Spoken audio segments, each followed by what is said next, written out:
Ikoro, anụrụ nke na-ada. Ikoro, nnukwu ekwe. N'ụbọchị tata, a na-eweta ilu nke na-ekwu sị, ọ bụrụ na ọjị agha ụgha, ose agaghị agha ụgha. Ọ bụrụ na ọjị agha ụgha, ose agaghị agha ụgha.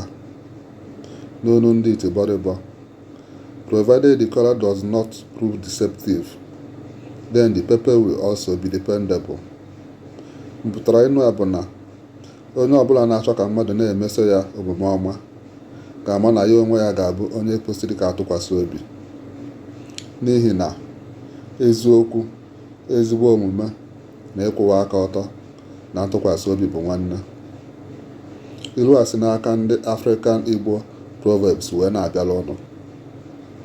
Ikoro ya kpọtụba ndị Igbo daalụnụ.